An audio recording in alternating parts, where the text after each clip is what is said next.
Well, it's personal between me and you, and I'm going to do you some serious harm, you big stiff idiot. The Untouchable True School Sports Empire proudly presents something the boxing game's been missing. Hey, what's going on? It's your boy BT, and I came here to talk some boxing with the thousands of True School Sports subscribers. Now, wow, man. Wow.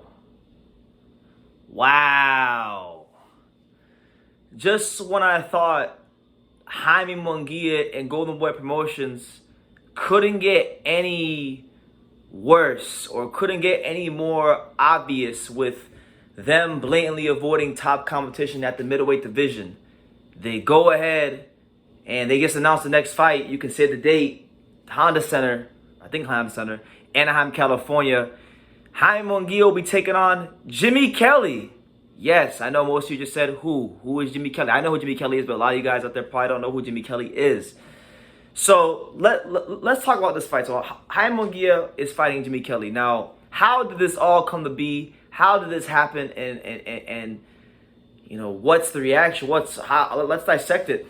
So I've told you guys for a long time. I told you guys a long time ago that I always suspected that Golden Boy Promotions' plans with Jaime Munguia was to always, wait for Andre to leave the middleweight division, to go explore future 168, maybe vacate the belt, and in doing that, I always thought the guy that they were gonna fight for a vacant belt was Kanat Islam, who for many years while he was inactive, he remained top 5 in the rankings. So I always thought, okay, that's the guy they're gonna go after. He's got an undefeated record. I believe he was an Olympian. So it'll make a lot of sense if they do fight him, because they can say he was undefeated, they can say he's an Olympian, they can say that he was ranked, so he takes all the boxes. Now, they're not gonna fight Kanat Islam because this past February, and I was actually at this fight, they're not gonna fight Kanat Islam because the guy that beat Kanat Islam is the guy he's fighting now, Jimmy Kelly. So my theory was actually proven true, because if you're fighting the guy that beat the guy that I always thought you were gonna fight, it means that Kanat Islam was always somebody that was on your radar. Now, a lot of people don't know who Jimmy Kelly is, so let me try to paint the best picture I can of just who exactly Jimmy Kelly is. Now, Jimmy Kelly, good boxer, decent boxer, especially when coming from the UK. Jimmy Kelly's coming to you guys live and direct from the UK, from Manchester, and this is a guy that, for the most part, you look at his whole career, he's basically just been a domestic level fighter. I'm looking through his record right now. He did win a intercontinental title, but he got clinically outboxed by Dennis Hogan in 2018. So we know what Dennis Hogan did to Munguia, and they robbed Dennis Hogan, but he's not even at the Dennis Hogan level. And just looking at his career, he's a guy that I've seen him fight, and if you look at his record, the lack of knockout ratio matches the guy you see in the ring. He is a light punching boxer, but he's a guy that if you allow him to fight at his own pace, he can beat you, as was proven with Kanat Islam, as he outboxed Kanat Islam to a close majority decision. So make no ifs, ands, or buts about it. Now, best of luck to Jimmy Kelly. I'm not trying to throw salt on him. He's just a fighter trying to make way for himself. He's just a fighter trying to make it in the sport. So it's really no salt. It's no salt or dirt thrown at him. I hope he comes out here and boxes the best fight of his life. Best wishes to him. But the reality is, he has proven on multiple occasions to not be at that elite world class level. Jimmy Kelly, he lost Dennis Hogan. He got knocked out. The biggest fight he ever had was against Liam Smith. When Liam Smith was WBO champion, Liam's first defense was against Jimmy Kelly. He folded up Jimmy Kelly like a blue steel chair in 7 rounds and got him out of there. So going back to Munguia, you got to do better than this, man. You got to do better than this, because let's call a spade a spade. Jaime Munguia is in a straight witness protection program. And it's sad, too, because, I really like Munguia. I know there's not like a whole lot so far as competition in the middleweight division. But man, Jimmy Kelly, really? Jimmy Kelly? That's what we're doing now? Like, your last fight was Ballard, He really never had a shot, even though I wanted him to win. Rosado, cool fight, great fight, fun fight, but you had to come down and wait for the fight. Like, the Golden Boy is protecting this kid so much. Like, either, look, This is going to be fight number 40 in his career. He's 39-0 right now with 31 knockouts. You know, we're like 11 fights removed since most of the U.S. found out who he was when he knocked out Saddam Ali to become world champion. You know, and so it's not like he hasn't had time to fight, you know, top guys or great competition. No. He's 11 damn fights deep now since that Saddam Ali fight, and he hasn't fought anybody with a pulse. He fought Saddam Ali, who was a welterweight, who was an idiot for fighting him, knocked him out, became champion. Cool. Then he fought Dennis Hogan, got his ass beat, got a gift in Mexico. I give Canelo a lot of flack on this channel. I've said a lot of negative things about Canelo. I've even been a little bit hard on David Benavidez because I do think that Samson Lukowicz is protecting him a little bit. But to be honest, a guy that I need to really focus more of my efforts on, you know, Jamal Charlo as well. That's another one that Munguia was going to fight, and then they had negotiations. Supposedly it broke down or whatever, supposedly. But the fight was never going to happen. No, none of us ever had real hope for that fight.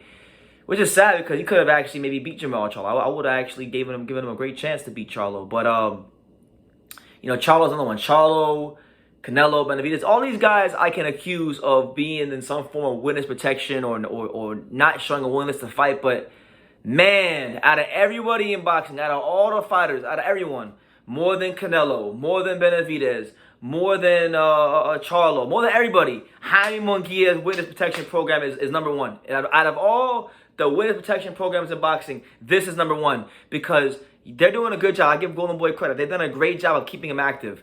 But, you know, fighting these second-tier contenders and guys who are not at the weight class, guys, like he has a habit of that.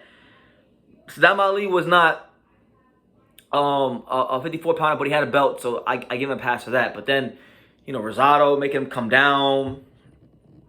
You know, we've seen too much bullshit from Jaime Munguia over the years, and the reality is, like, look, you either have a great fighter or you don't. And I know that Golden Boy and boxing fans will say, well, he's only 25 years old. I don't want to hear none of that shit, man. Salvador Sanchez was 23, and he was fighting, you know, Danny Lopez at 23 years old when he had about the amount of fights Jaime Munguia had. So don't give me this bullshit off his age. He's not no young kid so far as boxing goes. When we talk about Jaime Munguia, we're talking about a fighter with 39 pro fights, 170 rounds boxed, been a world champion, been a top-ranked contender in the middleweight division for many years. Fighting the Jimmy Kellys of the world isn't going to really show us anything about him. He's probably going to, because odds are, you know, best wishes to Jimmy Kelly. It's no salt on him. But the odds are is that he's probably gonna fold out Jimmy Kelly. You know, a lot of people gave Demetrius Andrade flack for quote unquote ducking Johnny Beck, right? But this guy was ordered to fight him for the interim belt in the WBO. He didn't want to do that. You know, Munguia did not want to fight Johnny Beck, and Munguia also didn't want to fight Andrade because all those years he was number one contender. He could have been fought him. You know, you got Golden Boy. I asked the guys at Golden Boy in the interviews when I was in San Antonio last December. I asked these guys, when is Munguia gonna fight Andrade? And they act like I'm fucking speaking Chinese. Like, come on, man. Either you have a great fighter or you don't have a great fighter. Stop bullshitting the public. Stop, you know, banking on and just getting by because he's Mexican and you're resting on nationalism to sell this kid. He's a fun fighter. I like Munguia, which is why I'm frustrated with him. I like Munguia. I like watching him fight. Been covering him for years on this channel.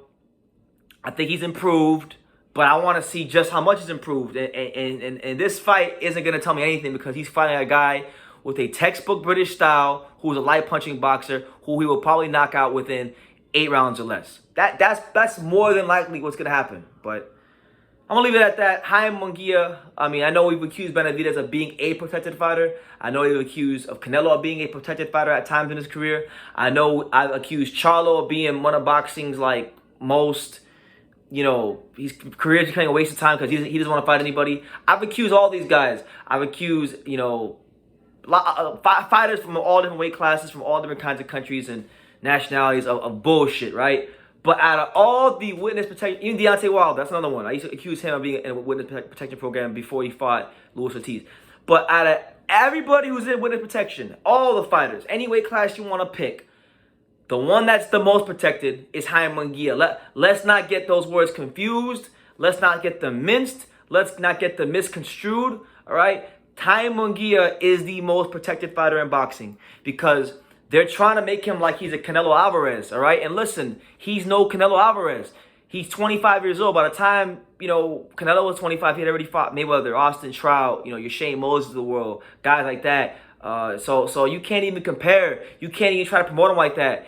You either have a great fighter or you don't. So for the love of God, hopefully sooner rather than later, Golden Boy Promotions, please stop bullshitting the public because this is unacceptable. It really is. It really is. And I know a lot of people won't want to say this in the media, but I will because nobody controls me and nobody sticks a key in my back. I say what the fuck I want to say. So Jaime Munguia, boxing's most protected fighter, a good promising talent. I can't call him young because he got 40 fights, but a good promising talent who refuses to challenge himself against top competition, whether it be against Johnny Beck, Andrade, Carlos Adames, Derevinchenko, Charlo, Golovkin. No. He wants to fight fucking Jimmy Kelly. So, it is what it is. But you guys make of that what you will. June 11th, Jaime Munguia will be facing Jimmy Kelly. Best wishes to Jimmy Kelly. Feel free to prove me wrong. I always a little bit upset, but I gotta be honest. So yeah, leave your comments down below. Make sure you guys hit the time to subscribe. And like I say in every single one of these videos, you can love me or you can hate me, but I'm just a kid from Dania. So until next time, take care, guys. Thank you for watching another video on True School Sports, the home of boxing. If you made it this far, do me a favor and do yourself a damn favor. Hit that subscribe button and surely you will not be disappointed. True School Sports bringing you the latest and greatest, the untouchable, boxing content, interviews, news videos, breakdowns, live fight reaction extravaganza. We've got a great community of people here, boxing fans all over the world, from America to the UK to Australia and on and on and on. So join the empire today. Hit that subscribe button. Take care and God.